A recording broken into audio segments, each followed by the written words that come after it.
Hi friends, Ayyanar துணை serial இனி வரப்போகிற எபிசோட்ஸ்க்கான ப்ரோமோ தான் இந்த வீடியோக்குள்ளே பார்க்க போகிறோம். உங்கள் ஃப்ரெண்ட்ஸ் பார்க்கலாம். நிலா இப்போ ரொம்ப சந்தோஷப்படுறாங்க. ஏன் அப்படின்னா, இந்த வீட்டில் இருக்கிற அத்தனை பேருமே நிலா மேலே அவ்வளோ கேரிங்காக இருக்காங்க. அது எல்லாத்தையும் பார்த்து தான் அவங்களுக்கு அவ்வளோ சந்தோஷமாக இருக்குது. முக்கியமாக முதல்ல நடேசன், அதுக்கப்புறமா சோழன். என்னதான் சோழன் அப்படி எப்படின்னு என்ன வேணாலும் பேசினாலும், பொய் சொன்னாலும், வார்த்தைகளை விட்டாலும், நக்கலாக பேசினாலும், ஒருத்தருக்கு பிரச்சனை அப்படின்னா அவர் ஓடி போய் முதல்ல உதவி செய்கிறாரு. முக்கியமாக நிலாவுக்கு ஏதாச்சும் ஒரு பிரச்சனை அப்படின்னா துடிச்சு போகிறாரு. இதெல்லாத்தையும் பார்த்து தான் நிலாவுக்கு அவ்வளோ சந்தோஷமாக இருக்குது. முக்கியமாக அடுத்த சேரன், பாண்டி, பல்லவன் எல்லாருமே இதே மாதிரி தான். அதனால் அவங்களுக்கு ரொம்ப சந்தோஷமாக இருக்குது. இந்த வீட்டில் பொண்ணுங்களே தங்காது அப்படின்னு சொல்லிட்டு இந்த வீட்டை பற்றி இந்த ஊரில் இருக்கவங்க அத்தனை பேருமே அவ்வளோ கேவலமாக பேசுகிறாங்க. ஆனால் இங்கே இருந்த வரைக்கும் அப்படி எதுவுமே கிடையாது. கிட்டத்தட்ட நாம் இந்த வீட்டுக்கு எவ்வளோ நாள் ஆகுது. இவ்வளோ நாள்லையும் இந்த வீட்டில் ஒருத்தவங்க கூட நம்மளை பற்றி ஒரு வார்த்தை தப்பாக பேசினதே கிடையாது. ஏன் ஒரு வேலை செய்யக்கூட விடுறது கிடையாது. அப்படியே செய்யணுன்னாலையும் வலுக்கட்டாயமாக வற்புறுத்தி தான் நானே செஞ்சிட்ருக்கேன். முக்கியமாக சொல்லப்போனால் இந்த வீட்டில் இருக்க எல்லாரையும் நான் தான் ஆட்டி வச்சிட்ருக்க மாதிரி எனக்கு ஃபீலிங் ஆகுது. மற்றவங்க எல்லாருமே அப்படி எந்த ஒரு பிரச்சனையுமே பண்ணுறது கிடையாது. அவங்க எல்லாருமே நான் சொல்கிற விஷயத்துக்கு கட்டுப்பட்டு தான் போயிட்டுருக்காங்க. அப்படி இருக்கிறப்போ நடேசன் அங்கிள் அவரோட ஒய்ஃபை கொலை பண்ணாரு அப்படின்றதெல்லாம் ரொம்ப பெரிய அபாண்டமான பழியாக இருக்குது. இதுக்கு பின்னாடி என்ன இருக்குதோ அப்படின்றத கண்டுபிடிக்கணும் அப்படின்னு நினைக்கிறாங்க. ஆனால் இப்போ எதுக்கு, ஏற்கனவே பல்லவனோட விஷயத்த நம்ம நோண்ட போய் தேவையில்லாமல் பிரச்சனையெல்லாம் வெளியில் வந்துடுச்சு. இதுக்கப்புறமும் எதுக்கு இதை பற்றி அப்படின்னு நிலா யோசிக்கிறாங்க. அதுக்கப்புறம் அப்படி யோசிச்சு பார்த்துட்டு தான் நிலா அவ்வளோ சந்தோஷப்படுறாங்க. எல்லாரும் சொல்கிற மாதிரி இந்த வீட்டில் எந்த தப்புமே கிடையாது. எல்லாருமே நல்லதாக பார்த்துக்கிறாங்க. நாமளுமே இந்த வீட்டில் சந்தோஷமாக தான் இருக்கோம். சொல்லப்போனால் இந்த வீட்டில் நாம் கல்யாணம் பண்ணிட்டு அதாவது சோழனை இப்படி ஒரு கட்டாய கல்யாணம் பண்ணிட்டு இந்த வீட்டில் நாம் இருக்கணும் அப்படின்றது விதி. இது ஒரு வரமாக தான் நாம் நினச்சி பார்க்கணும். ஏன்னா அவ்வளோ சந்தோஷமாக இருக்குது. என் அப்பாவே எனக்கு தேடி தேடி கல்யாணம் பண்ணி வச்சுருந்தா கூட, பணக்கார வீட்டு பையனை பார்த்து கல்யாணம் பண்ணி வச்சுருந்தா கூட, அங்கே இந்த சந்தோஷமெல்லாம் இருந்திருக்குமா அப்படின்றது எனக்கு தெரியலை. சுதந்திரமும் இருந்திருக்குமா அப்படின்னு தெரியலை. என்னை பெற்ற வீட்லேயே என் வீட்லேயே எனக்கு சுதந்திரம் இல்லை. இங்கே வந்ததுக்கப்புறமும் எனக்கான சுதந்திரம் கிடச்சிருக்கு, எனக்கான சந்தோஷம் கிடச்சிருக்கு, இப்படி ஒரு பாசமான குடும்பம் கிடச்சிருக்கு. இது எல்லாத்தையும் மிஸ் பண்ண போகிறோம் அப்படின்னு நினச்சாதான் ரொம்ப வருத்தமாக இருக்குது. நாம் ஏன் இதை மிஸ் பண்ணணும் அப்படின்னு எல்லாம் யோசிக்கிறாங்க. சோழன் அவங்க மேலே எடுத்துக்கிற அக்கறை இதெல்லாத்தையும் யோசிச்சு பார்த்து நம்ம இந்த குடும்பத்தை மிஸ் பண்ணிடக்கூடாது அப்படின்னு நிலா யோசிக்கிறாங்க. இதுக்காக நிலா இன்னொரு விஷயமும் செய்ய போகிறாங்க. நாளைக்கு காலையில் விடிஞ்ச உடனே முதல் வேலையாக வக்கீலை பார்க்கணும் அப்படின்னு நிலா நைட் ஃபுல்லாக உட்காந்து யோசிக்கிறாங்க. ஏன் அப்படின்னா, சோழனுக்கே தெரியாமல் வக்கீலை பார்த்து அந்த லேடி வக்கீல்கிட்ட நிலா கேஸை வாபஸ் வாங்க போகிறதா பேச போகிறாங்க. ஸோ ஏன் அப்படின்னா, இந்த வீட்டுக்குள்ளேயே நிலா இருக்கணும் அப்படின்னு முடிவு பண்ணிட்டாங்க. முக்கியமாக சோழன் கூட சேர்ந்து வாழணும்னு முடிவு பண்ணிட்டாங்க. ஆனால் இந்த விஷயத்த இப்போதைக்கு இது வரைக்கும் சோழன்கிட்டையும் சரி, வீட்டில் இருக்க மற்றவங்க யார்கிட்டையும் சொல்கிறது கிடையாது. அடுத்த கோர்ட் ஹியரிங் வர வரைக்கும், விவாகரத்து கேஸ் வர வரைக்கும் யார்கிட்டையும் சொல்ல போகிறது கிடையாது அப்படின்னு நிலா மனசுக்குள்ளே யோசிச்சுடுறாங்க. அவங்களுக்குள்ளே பேசி நாளைக்கு வக்கீலை பார்க்கணும் அப்படின்னு சொல்லிட்டு கிளம்புறதுக்காக மெசேஜ் மட்டும் பண்ணுறாங்க. நேரம் ஆயிடுச்சு அப்படின்னு சொல்லிட்டு ஃபோன் பண்ணுறது கிடையாது. நாளைக்கு உங்களை மீட் பண்ண முடியுமா, நீங்கள் ஃப்ரீயா அப்படின்னு சொல்லிட்டு மெசேஜ் பண்ணுறாங்க. நிலா எனக்கு டைமிங்கோ அப்படி நீங்கள் ஃப்ரீயாக இருந்தால் நான் எந்த டைமுக்கு வரணும் அப்படின்றத ரிப்ளை பண்ணுங்கள், நான் நாளைக்கு உங்களை பார்க்கணும் அப்படின்னு நிலா மெசேஜ் பண்ணிவிட்டு படுத்து தூங்கிடுறாங்க.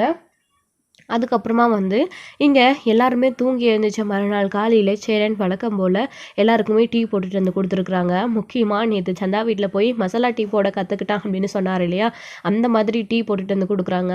எல்லாருமே குடிச்சு பார்த்துட்டு ஒரே டிஃப்ரெண்ட்டாக இருக்குது அப்படின்னு சொல்லிட்டு எல்லாருக்குமே ஒரே சிந்தனை. சோழன் கரெக்டாக கண்டுபிடிச்சிடுறாரு. அண்ணா, நீ டீயை மாற்றிட்டே தானே, நேற்று 1 மணி நேரமாக கற்றுக்கிட்டேன்னு சொன்னல, அந்த மசாலா டீ தானே போட்டுட்டு வந்திருக்க அப்படின்னு காலையிலே வழக்கம் போல் சோழன் கலாய்க்க ஆரம்பிச்சிடுறாரு. நீலாமே குடிச்சு பார்த்துட்டு, ஆமாண்ணே நீங்கள் மசாலா டீ தானே போட்டிருக்கீங்க அப்படின்னு.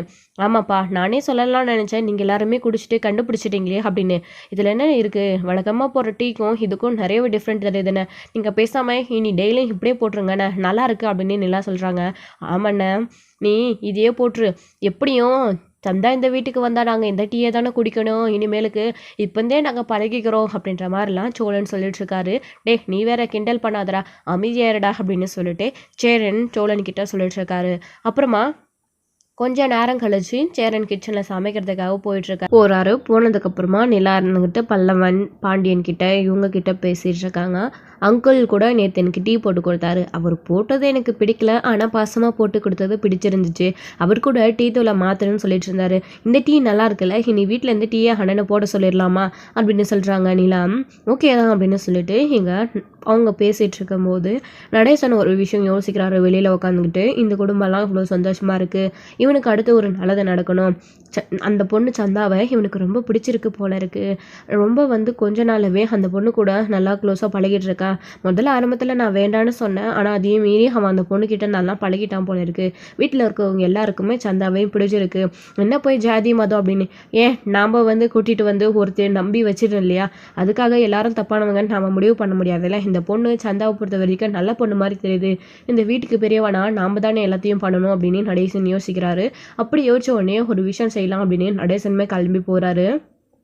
அடுத்தடுத்து இந்த வீட்டில் சந்தோஷமான விஷயங்கள் நடந்துக்கிட்டே தான் இருக்குது. நடேசனுமே ஒரு விஷயத்தை யோசிச்சு அனுஷை பார்க்கறதுக்காக அவரோட வீட்டுக்கு கிளம்பி போகிறாரு. ஏன் அப்படின்னா சந்தாவை பிடிச்சிருக்கு, சேரனுக்கு கல்யாணம் பண்ணி கொடுக்க சொல்லி கேட்கறதுக்காக போகிறாரு நம்ம நடேசன். அவர் அப்புறமா உள்ளே வந்துட்டு சட்டை வேஷ்டி இதெல்லாத்தையும் மாற்றிக்கிட்டு கிளம்பி வெளியில் போகிறாரு. இவர் எங்கே இவ்வளோ காலையிலேயே ரெடி ஆகிட்டு டிப்டாப்பாக போகிறாரு அப்படின்னு எல்லாருமே பார்த்துக்கிட்டு தான் இருக்காங்க. போகும்போது எங்கே போகிறீங்க அப்படின்னு கேட்கக்கூடாது இல்லையா அப்படின்னு நிலாவுமே யோசிச்சுட்டு எந்த ஒரு பதிலுமே அதாவது கேட்குறது கிடையாது. அப்போ நடேசன்மே யார்கிட்டையும் சொல்கிறது கிடையாது. அவர் பாட்டுக்கு கிளம்பி போகிறாரு. மற்றவங்க எல்லாரும் பெருசாக நடேசன் என்ன பண்ணாலும் கண்டுக்கவே மாட்டாங்க. அவர் ஒரு கேவலமாக தான் பார்ப்பாங்க. அந்த சொந்த பிள்ளைங்களே கூட சேரனை தவிர மற்றவங்க எல்லாருமே நக்கலாக தான் பேசுவாங்க. ஸோ அதனாலேயே யாருமே எதுவுமே பெருசாக கண்டுக்கிறதில்ல. நடேசன் மட்டும்தான், அதாவது நிலா மட்டும்தான் நடேசனை பார்த்துக்கிட்டு அவ்வளோ கேரிங்காக இருக்காங்க. அதுக்கப்புறமா அவர் கிளம்பி சந்தா வீட்டுக்கு போயிடுறாரு. அப்புறம் நிலாவுமே கிளம்பி வெளியே போகிறாங்க. அப்போது சோழன் கூட இருங்க நான் கூட்டிகிட்டு போகிறேன், அதுவும் டைம் ஆகவே இல்லை, இவ்வளோ சீக்கிரம் கிளம்புறீங்க அப்படின்னு, வெளியில் எங்கேயாச்சும் போகிறீங்களா அப்படின்னு. ஆமாம், எனக்கு வெளியில் ஒரு முக்கியமான வேலை இருக்குது, அதுக்காக தான் அப்படின்னு. சரிங்க, அதான் நேற்று அண்ணன் சொல்லிச்சுல, நானே உங்களை கூட்டிகிட்டு போய் ட்ராப் பண்ணுறேன், ஆஃபீஸ்க்கு தானே அப்படின்னு. ஆஃபீஸ்க்கு இல்லை, நான் வெளியில் முக்கியமான வேலையாக போகிறேன்னு சொல்லிட்டுருக்கேன். நீங்கள் என்ன ஆஃபீஸ்க்குன்னு திரும்பவும் சொல்லிட்டுருக்கீங்க. நான் வெளியில் போகிறேன், நீங்கள் என்னை நாளையிலேருந்தே கூட்டிகிட்டு போங்க, இன்றைக்கி வேண்டாம், நான் இன்றைக்கி போயிட்டு அப்படியே ஆஃபீஸ்க்கு போயிட்டு வரேன், எனக்கு இன்றைக்கி மட்டும் ஒரு வேலை இருக்குது அப்படின்னு சொல்கிறாங்க. சரி ஓகே அப்படின்னு சொல்லிட்டு சோழனுமே விட்டுறாரு. ஆனால் போகும்போது பார்த்து போங்க, ஏதாச்சும்னா ஃபோன் பண்ணுங்கள், நீங்கள் பாட்டுக்கு கீழே விழுந்து ஏதாச்சும் அடிப்பட்டு ஃபோன் பண்ணாமல் அமைதியாக விட்டுட்டு போகிறீங்க அப்படின்னு சொல்கிறாங்க. ஏன் நான் இன்றைக்கும் கீழே விழணும் அப்படின்னு உங்களுக்கு ஆசையாக இருக்கா என்ன அப்படின்னு நல்லா கேட்குறாங்க. உங்கள் மேலே இருக்கிற அக்கறையில் கேட்டால் நீங்கள் எப்படி சொல்லிருந்தீங்களே, என்னங்க இது அப்படின்னு. நான் பார்த்து தான் போவேன், நீங்கள் உங்கள் வேலையை பாருங்கள் அப்படின்னு சொல்லிட்டு நிலா அங்கேருந்து கிளம்பி போயிடுறாங்க. அவங்க போனதுக்கப்புறமா சோழன் இருந்துக்கிட்டு என்னது இது, நம்ம எப்படி என்ன பண்ணி பேசினாலையும் ஒரே மாதிரி ரியாக்ட் பண்ணுறாலே, எந்த ஒரு மாற்றமே இல்லையே, இவளோட மனசு மாறுமா மாறாதா அப்படின்னு சோழனுக்கு இன்னொரு பக்கம் ஒரு பக்கம் யோசனை. நிலா கிளம்பி நேராக வக்கீலை பார்க்க போகிறாங்க. அந்த வக்கீலுமே ஆல்ரெடி மெசேஜ் பண்ணிட்டாங்க நிலாவுக்கு. ஸோ காலையில் 8 o'clock மீட் பண்ணணும், அவங்க கோர்ட்டுக்கு போகிறதுக்கு முன்னாடி வீட்டில் மீட் பண்ணணும் அப்படின்னு சொல்லிட்டு அவங்களோட வீட்டு அட்ரஸை சென்ட் பண்ணி வர சொல்லியிருக்காங்க. நிலா இப்போ அவங்களோட வீட்டுக்கு தான் போயிட்டுருக்காங்க. ஸோ லொக்கேஷன் ஷேர் பண்ணியிருக்காங்க, அதை வச்சு நிலா போயிட்டுருக்காங்க. சென்னையில் அவ்வளோ இடமும் பெருசாக நிலாவுக்கு தெரியாது, அதனால் அவங்க லொக்கேஷன் ஷேர் பண்ண வழியே நிலா போயிட்டுருக்காங்க. இங்கே நடேசன் ஹனிஷோட வீட்டுக்கு போயிடுறாரு. வீட்டுக்கு போய் ஹனிஷோட வீட்டுக்கு நின்ன உடனே நடேசனுக்கு ஒரே படபடப்பாக இருக்குது. அவங்கள எப்படி கூப்பிட்றதுன்னு கூட தெரியல. அனுஷ் அப்போ சட்டுன்னு வெளியில் வராரு. நடேசனை பார்த்துட்டு, அப்பா வாங்கப்பா, நீங்கள் எப்போ வந்தீங்க, இங்கே வீட்டுக்கு வெளியவே நின்றுட்டுருக்கீங்க, உள்ளே வாங்கப்பா உட்காருங்க அப்படின்னு. இருக்கட்டும் பரவாயில்ல அப்படின்னு சொல்கிறாரு. வாங்கப்பா பரவாயில்ல இருக்கட்டும் உட்காருங்க அப்படின்னு சொல்லிட்டு நடேசனை உள்ளே கூட்டிகிட்டு போய் உட்கார வைக்கிறாரு. நடேசன் மேலே எடுத்து சுற்றி பார்க்குறாங்க. சந்தாவுமே இருக்காரு. வாங்க அப்படின்னு சொல்லிட்டு வணக்கம் சொல்கிறாங்க. சரி அப்படின்னு சொல்லிட்டு பேசிக்கிறாங்க. அவங்க 2 பேரும் அவங்களுடைய பாஷையிலையும் பேசிக்கிறாங்க. டீ போடுறாங்க சந்தா, அதை குடிச்சிட்டு இதுதான் நீ இங்கே தங்கி தான் நீயும் சந்தாவும் வேலை செய்கிறீங்களா அப்படின்னு கேட்டுட்ருக்காரு. ஆமாம் அப்பா நாங்கள் இங்கே தான் தங்கிட்டுருக்கோம் அப்படின்னு நடேசன் கிட்டே சொல்லிகிட்ருக்காங்க. அதுக்கப்புறமா என்னப்பா திடீர்னு இந்த பக்கம் வந்திருக்கீங்க அப்படின்னு. ஏன் வரக்கூடாதா என்ன, அப்படியெல்லாம் ஒன்றும் இல்லைப்பா அப்படின்னு. இல்லை உங்ககிட்ட ஒரு முக்கியமான விஷயம் பேச தான் வந்திருக்கேன் அப்படின்னு. அப்படியாப்பா சொல்லுங்கள் அப்படின்னு. இல்லை கொஞ்சம் தனியாக பேசணும் அப்படின்னு சொல்கிறாரு. சரிங்கப்பா வாங்க நம்ம வெளியே அப்படியே கட்டில் உட்காந்துக்கிட்டே பேசலாம் அப்படின்னு சொல்லிட்டு வெளியில் உட்காந்து பேசுகிறாங்க. சந்தா உள்ளே இருக்காங்க. ஸோ அவங்க எட்டி பார்த்துட்டு தான் இருக்காங்க என்ன பேசுகிறாங்க அப்படின்னு. நடேசன் வெளியில் அனிஷை கூட்டிகிட்டு சொல்லுங்கப்பா ஏதோ என்கிட்ட ஒரு விஷயம் பேசணும்னு சொன்னீங்க, முக்கியமான விஷயம் என்ன சொல்லுங்கள் அப்படின்னு கேட்கும்போது அப்போ தான் அனுஷ்கிட்ட கேட்குறாரு. இல்லை நீ சேரன் கிட்ட சந்தாவை கட்டிக்கிறியான்னு கேட்டிருக்க போல இருக்கு. அவனுமே இதோ இந்த பிள்ளை மேலே ஆசை வச்சுருக்கான். 2 பேருக்கும் ஓகேயா அப்படின்னு சொல்லிட்டு எனக்குமே தோணுது. இதை இப்படியே விட்டுட்டே போனால் எப்படி? ஒருத்தருக்கு ஒருத்தர் பிடிச்சி போச்சு. அடுத்து ஆக வேண்டிய காரியங்களை பார்க்கணும்ல. அமைதியாக இருந்தால் எப்படி? வீட்டு பெரியவன்ற பேரில் நான் வந்திருக்கேன். என் வீட்டில் நான் வந்த விஷயம் கூட என் பிள்ளைங்களுக்கு தெரியாது. உன்கிட்ட நான் பேசிட்டு போகலான்னு தான் வந்தேன் அப்படின்னு. அப்பா இதில் என்னப்பா இருக்குது? நீங்களே இதுக்கு சரின்னு சொல்லப்போ நான் எப்படி அமைதியாக இருக்க முடியும்? நீங்கள் சொல்லுங்கப்பா, நீங்கள் எப்போ என்ன பண்ணணும்னு சொன்னால் அது செய்ய நான் அதை ரெடியாக இருக்கேன். சேரன் பையா மாதிரி ஒருத்தருக்கு என் தங்கச்சியை கட்டி கொடுக்க நான் கொடுத்து வச்சுருக்கேனப்பா அப்படின்னுலாம் வந்து ஹனிஷுமே சொல்லிட்டுருக்காரு. அது மட்டும் இல்லாமல் என்னுடைய வீட்டு சைட்லையுமே சில பிரச்சனைகள் இருக்குது. அது எல்லாத்தையும் நான் இப்போ சமாளிக்கணும் அப்படின்னா சந்தாவுக்கு ஒரு கல்யாணத்தை பண்ணி வச்சே ஆகணும். அதுவும் உங்கள் வீட்டில் ஒரு நல்ல குடும்பத்தில் அப்படின்னு சொல்கிறாரு அனுஷ் இருந்துக்கிட்டு. சரி அதை பற்றி பேச தான் வந்தேன் அப்படின்னு. சரி அப்போது ஒரு நல்ல நாள் பார்த்து சந்தாவை பொண்ணு கேட்க நிச்சயம் பண்ண உங்கள் வீட்டுக்கு நாங்கள் எல்லோரும் வந்துடவா? நான் போய் வீட்டில் சொல்லி சேரன் மற்றவங்க எல்லாரும் கூட்டிகிட்டு வந்துடுவா அப்படின்னு சொல்லவும், அப்பா இதில் நான் ஒரு விஷயம் ஆசைப்பட்றேன். அதை நான் சொன்னால் நீங்கள் தப்பாக நினச்சிக்க மாட்டீங்களே அப்படின்னு. சொல்லுப்பா எதுவாக இருந்தாலும் பரவாயில்ல அப்படின்னு நடேசன் கேட்கும்போது, இல்லைப்பா இங்கே பெருசாக யார் இருக்கா? நல்லது கெட்டது எல்லாம் எடுத்து செய்ய தோ நானும் என் தங்கச்சியும் தான் இருக்கோம். நீங்கள் இங்கே வந்து எல்லோரும் நீங்கள் நிற்க உட்கார தங்க கூட இடம் இல்லை. அதனால் நீங்கள் தப்பாக நினச்சிக்கலன்னா பேசாமல் நானே உங்கள் வீட்டுக்கு வந்துடுறேனே அப்படின்னு சொல்கிறாரு. முறையை மாத்திரன்னு தப்பாக நினச்சிக்க வேணாம் அப்படின்னு அனுஷ் வந்து சொல்லவும், அட இதில் என்ன இருக்குது? பரவாயில்ல, உனக்கு எதுக்கு சிரமம் தான் நாங்களே வந்துடணும்னு பார்த்தோம், அதான முறை அப்படின்னு சொல்லவும், புரியுதுப்பா அப்படின்னு சொல்கிறாரு. சரி இது உன்னுடைய விருப்பம், நீ உன்னுடைய விருப்பப்படியே செய் அப்படின்னு சொல்கிறாரு. சரி நான் வீட்டில் போய் எல்லாம் ஏற்பாடு பண்ணி வச்சிடுறேன் அப்படின்னு சொல்கிறாங்க. எதுக்கு நல்ல நாள் அது இதுன்னு பார்த்துக்கிட்டு டைமை வேஸ்ட் பண்ண வேண்டாமே, நீ இன்றைக்கே கிளம்பி வந்துடு அப்படின்னு. அப்புறம் நான் அவங்கிட்ட சொல்லிக்கிறேன் அப்படின்னு சொல்கிறாரு நடேசன் வந்து சேரன்கிட்ட. சரி ஓகே அப்படின்னு சொல்லிட்டு அவருமே பேசி முடிச்சுட்டு கிளம்பி போகிறாரு. போனதுக்கப்புறமா சந்தா கிட்ட போய் விஷயத்த சொல்கிறாரு. ஹனுஷ் வந்துட்டு சொன்ன உடனே அவ்வளோ சந்தோஷம் நம்ம சந்தாவுக்கு. அப்படி துள்ளி குதிக்கிறாங்க. முக்கியமாக குடுகுடுன்னு பக்கத்தில் இருக்கிற கோயிலுக்கு போய் சாமி கும்பிட்டுட்டு வராங்க சந்தாவும் கூட. அப்புறமா இங்கே நடேசன் வீட்டுக்கு போகிறாரு. போகும்போதே பழம் வெத்தலை பாக்கு தட்டு மாற்றுறதுக்காக எல்லாத்தையும் வாங்கிட்டு போயிடுறாரு. நடேசன் வந்து என்ன இவர் காலையில் எங்கேயோ வெளியில் போனார், இப்போ ஏதோ கையில் எல்லாம் பழத்தோட ஸ்வீட்டோட வராரு அப்படின்னு சொல்லிட்டு பல்லவன் பாண்டி சோழன் எல்லாருமே பார்த்துட்ருக்காங்க. கொஞ்ச நேரம் கழிச்சு பாண்டியன் கடைக்கு கிளம்புறதுக்காக ரெடியாக நிற்கவும், எங்கடா போகிற இன்னைக்கு அப்படின்னு கேட்குறாங்க. இது என்ன கேள்வி? அவன் கடைக்கு தான் போவான் அப்படின்னு சோழன் சொல்லவும், நான் ஒன்றும் கேட்கலடா அவனை அப்படின்னு. கடைக்கு தான் அப்படின்னு சொல்லவும், நீ எங்கேயும் போக வேணாம் இன்னைக்கு இங்கேயே இருடா அப்படின்னு. அம்மா சேரனேங்க அப்படின்னு. அண்ணனும் கிளம்புறதுக்காக ரெடி ஆகிட்டுருக்கு அப்படின்னு. அவனையும் போக வேணாம் வீட்டிலே இருக்க சொல்லு அப்படின்னு. ஏன் என்ன விஷயம் அப்படின்னு கேட்குறாங்க. இப்போ எதுக்கு எல்லாரையும் எங்கேயும் போக விடாமல் வீட்லேயே இருக்க சொல்கிறீங்க அப்படின்னு சொல்லிட்டு சோழன் கேட்கவும், அவனை இன்னைக்கு மாப்பிள்ளை பார்க்க வராங்க, அவன் எங்கேயும் போக தேவையில்லை இங்கே இருக்கட்டும் அப்படின்னு சொல்கிறாங்க. உடனே சோழன் துள்ளி குதிச்சுட்டு நடேசன் கிட்ட சண்டைக்கு போகிறாரு. அண்ணனுக்கு தான் சந்தாவை பிடிக்கும்னு தெரியும்ல, அப்புறம் யார் அண்ணனை மாப்பிள்ளை பார்க்க வர்றது? எந்த பொண்ணு வீட்டுக்காரங்க கிட்ட நீங்கள் சொல்லி வச்சுருக்கீங்க? அதெல்லாம் முடியாது. நீங்கள் சந்தாவை அண்ணனை கல்யாணம் பண்ணிக்க வேண்டான்னு சொல்லிட்டா அது நீங்கள் நடந்துருமா? அவங்க 2 பேரும் மனசளவில் விரும்புகிறாங்க. சந்தாவை தான் அண்ணனுக்கு கல்யாணம் பண்ணி வைக்கணும்னு நாங்கள் எல்லோரும் முடிவு பண்ணிட்டோம். நீங்கள் என்ன இதில் தனியாக ஃபெஸ்டெல்லாம் சொல்கிறது? அதெல்லாம் யாரையும் வர வேண்டான்னு சொல்லுங்கள் அப்படின்னு சொல்லிட்டு சோழன் இங்கே வந்து நடேசன்கெல்லாம் பேசிகிட்டு இருக்கவும் எல்லா விஷயத்தையுமே சேரன் கேட்டுடுறாரு. கேட்டதுக்கப்புறமா அவருக்கு மனசு பக்குன்னு ஆகிடுது, ஒரு மாதிரி ஆகிடுது. மாப்பிள்ளை வீட்டுக்காரங்க அதாவது மாப்பிள்ளை பார்க்க வராங்க அப்படின்ன உடனே. அப்போது கொஞ்ச நேரம் கழிச்சு பாண்டியனுமே கேட்குறாரு, யார் தெரிஞ்சுக்கலாமா அப்படின்னு. டேய் எல்லாம் நல்லதுக்கு தாண்டா, அவங்க வந்து பார்த்ததுக்கப்புறமா உனக்கு தெரியும் யார் என்னன்னு சொல்லிட்டு. ஏதோ தலகால புரியாமல் என் விஷயத்துக்கு யாருன்னே தெரியாமல் இப்படி கத்துறான்.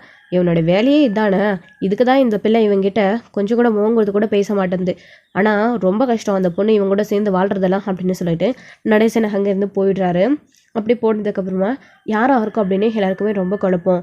பல்லவனுக்கு முக்கியமாக என்னென்ன யாராக இருக்கும் அப்படின்னு சொல்லிட்டு தெரியலையடா, இவர் வேறு லூஸ் மாதிரி பேசிட்டு போகிறாரு. ஆனால் நீ கவலைப்படாதண்ணே, அந்த பொண்ணு வீட்டுக்காரங்க வந்தால் கூட நீ பிடிக்கலான்னு சொல்லி அனுப்பிச்சிடனே. ஏன்னா பொண்ணு மட்டும்தான் பையனை பிடிக்கலன்னு சொல்லணுமா என்ன? நீயுமே பொண்ணு பிடிக்கலன்னு சொல்லிடுனே.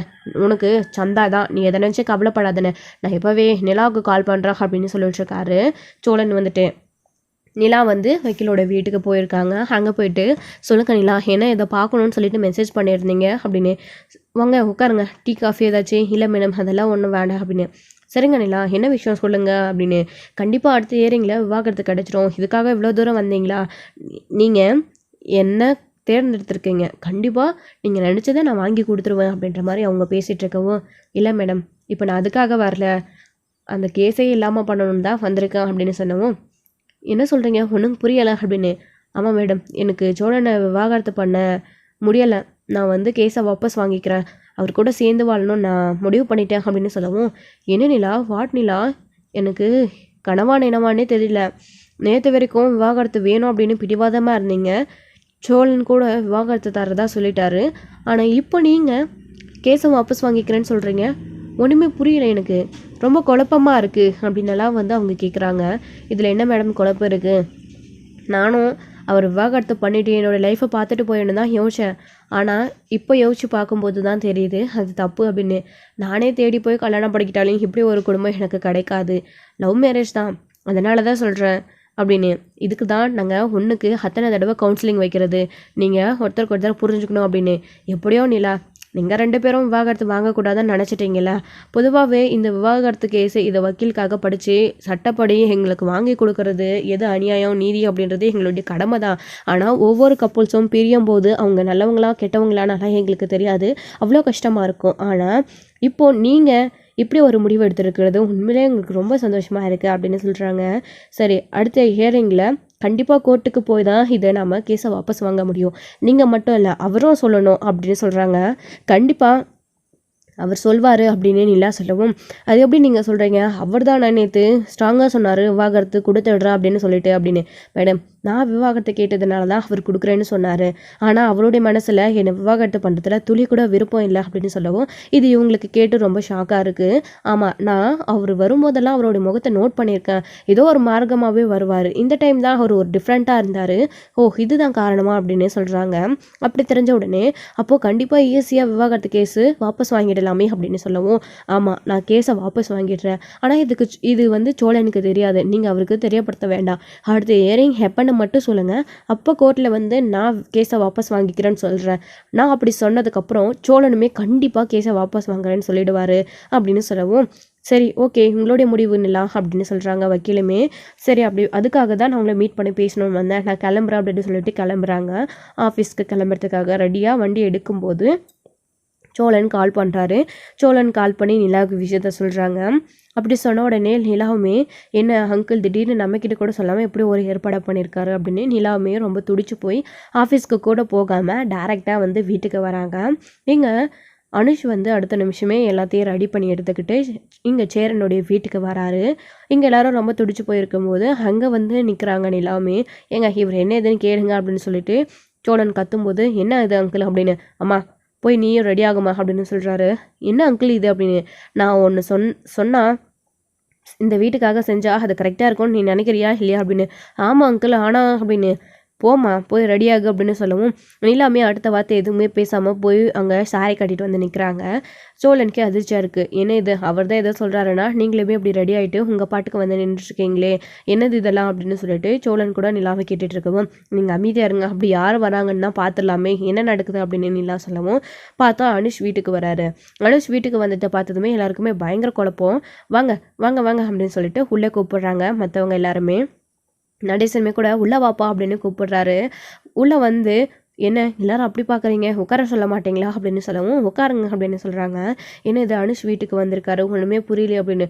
ஓ அப்போது இவர் தான் அண்ணனை மாப்பிள்ளை பார்க்க வந்திருக்கிற சம்மந்த வீட்டுக்காரங்களா, சே இந்த ஆள் என்ன நம்ம இப்படி நல்லா குழப்பி விட்டுட்டாரு அப்படின்னாவும், அதுக்கப்புறம் தான் என்ன அங்கிள் இவர் வந்திருக்காரா அப்படின்னு சொல்லவும், என்னம்மா சந்தாவை தானே நீங்கள் அவனுக்கு கல்யாணம் பண்ணி வைக்கணும்னு நினச்சிங்க, அப்போ முறைப்படி அவன் வீட்டில் தானே போய் பேசணும், அதான் அப்படின்னு சொல்லவும் எல்லாருக்குமே ரொம்ப சந்தோஷம். ஏன் முக்கியமாக இப்போ தான் சேரனுடைய முகத்திலே சந்தோஷம் வந்திருக்கு. பையா அப்பா காலையிலே வந்து என்கிட்ட பேசிட்டு வந்துட்டாரு, எதுக்கு தள்ளி போடணும் இதுக்கப்புறம் அப்படின்னு தான். அதான் பையா நான் சந்தாவங்களுக்கு கல்யாணம் பண்ணி கொடுக்க எனக்கு சம்மதம்னு நிச்சயதார்த்தம் பண்ண வந்திருக்கு அப்படின்னு உடனே எல்லாருக்குமே ரொம்ப சந்தோஷம். நல்லபடியாக நடேசனுமே தட்டை மாத்துறாரு. ஸோ இங்கே அனுஷுமே தட்டை மாற்றினதுக்கப்புறமா நடேசன் இருந்துக்கிட்டு, ஏமா உங்களுக்கு குடிக்க ஏதாச்சும் கொடுமா அப்படின்னு உடனே உள்ளே போயிட்டு டீ எடுத்துகிட்டு வந்து கொடுக்குறாங்க. அவருமே குடிக்கிறாரு. குடிச்சு முடிச்சதுக்கப்புறமா சரி அப்புறம் கல்யாணம் எப்போ வச்சுக்கலாம் அப்படின்னு ஒரு நல்ல நாள் பார்த்து முடிவு பண்ணிடலாம் அப்படின்னு நடேசனே பேசுகிறாங்க. இவராக இதெல்லாம் பண்ணுறாரு அப்படின்னு எல்லாருக்குமே பல்லவன் பாண்டி சேரன், சோழன் எல்லாருக்குமே ரொம்ப அதிர்ச்சியாக இருக்குது. இது எல்லாத்தையும் விட எல்லாருமே பயங்கர சர்ப்ரைசிங்கில் தான் இருக்காங்க. அவ்வளோ சந்தோஷமாக இருக்காங்க. ஸோ எப்படி ஒரு சர்ப்ரைசிங்கை நடேசன் பண்ணுவார் அப்படின்னு யாருமே எதிர்பார்க்கல. நிலாவுக்குமே ரொம்ப சந்தோஷம். அங்கிள் உண்மையிலே இன்னைக்கு நீங்கள் ரொம்ப பெரிய விஷயம் பண்ணியிருக்கீங்க அப்படின்னலாம் நிலா நடேசனை பாராட்டிட்டு இருக்காங்க. இது என்னோட கடமை தானம்மா, என்னதான் இவனுங்க என்னை இப்படி கேவலமாக பேசினாலையும் என்னோட கடமையை நான் செய்யணும்ல அப்படின்னு நடேசன் சொல்கிறாரு. அப்புறம் சரிங்க நானுமே கிளம்புறேன், ஒரு நல்ல நாள் பார்த்துட்டு நீங்களே சொல்லுங்கள் அப்படின்னு சொல்லிட்டு என்ன பையா வரட்டுமா அப்படின்னு சொல்லவும் அப்படியே ஆனந்த கண்ணீர் சேரனுக்கு ரொம்ப கட்டிப்பிடிச்சி பையாவை அழுகிறாரு. ஏன் முக்கியமாக நடேசனை கூட என்னடா குழந்தைத்தனமாக அழுந்துட்டுருக்கா, எல்லாமே உன் வாழ்க்கையில் நடந்தாவே நடக்கும், கவலைப்படாத, இந்த அப்பா இருக்கல நான் பார்த்துக்கிறேன் அப்படின்னு நடேசன் சொன்ன உடனே அவ்வளோ சந்தோஷமாக இருக்குது எல்லாருக்குமே. ஸோ இதோட இந்த எபிசோடு முடிச்சிருக்காங்க. அடுத்தடுத்த எபிசோடில் என்ன நடக்க போகுது அப்படின்றத வெயிட் பண்ணி நெக்ஸ்ட் வீடியோவில் பார்க்கலாம். தேங்க்யூ. இந்த வீடியோ பிடிச்சிருந்தா ஒரு லைக் பண்ணுங்கள், ஷேர் பண்ணுங்கள், கமெண்ட் பண்ணுங்கள்.